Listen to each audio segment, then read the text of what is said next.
Sabes o que pasa cando presentas a túa declaración da renda fora de prazo? Pois que che cae unha multa. Por iso ti e o 98% da xente a presenta en tempo. Pois o Concello de Mugardos non. Os concellos deben presentar as súas contas anuais antes de maio do seguinte ano, pero en Mugardos non, presentaron as contas de 2024 en decembro de 2025. As consecuencias? Pois, por exemplo, que a Xunta si lle deu subvencións a Fene, Ares, Neda, Pontedeume para mercar libros e dinamizar as súas bibliotecas, e Mugardos quedou sin elas ter unha biblioteca importante, pero é máis darlle contidos, non? Isto era o que decía o PP cando estaba na oposición. Hay que rendir publicidad y aprobación de la cuenta general antes del 15 de mayo del ejercicio siguiente al que corresponda. Bueno, mayo ya ha pasado un poco. No hemos rendido cuenta, no se han presentado las cuentas generales. Como marca la ley, no lo marca el Partido Popular, lo marca la ley.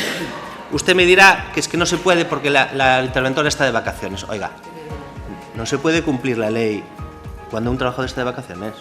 No, señor, la ley continúa. Que la Administración cumpla sus obligaciones legales. Pero agardade, porque a cousa empeora. Todos os anos, o 1 de xaneiro, o Goberno ten a súa disposición o orzamento anual para executar, aínda que Mugardos arrastra o mesmo orzamento zombi dende o 2022, que xa non é fiable e que hai que enmendar cada pouco tempo. Por que o PP non presenta un orzamento dende hai máis de 4 anos?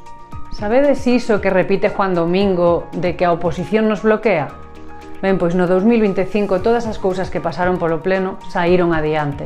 E aínda así deixaron sin invertir un 41% dos cartos que tiñan dispoñibles. 350.000 euros no centro da vila, 138.000 nas Lagoas, 220.000 euros no Seixo, máis de 200.000 euros nas asociacións.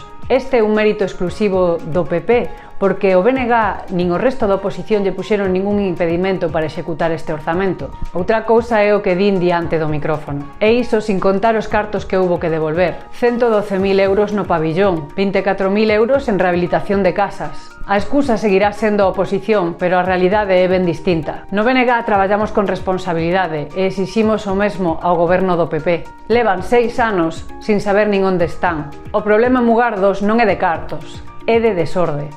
Hai que traballar máis en serio, escoitar a xente da rúa, dedicarlle máis tempo ao Concello, protexer os servicios públicos e recuperar a confianza das veciñas e dos veciños de Mugardos. Cando se xestione con rigor, os cartos chegan onde teñen que chegar.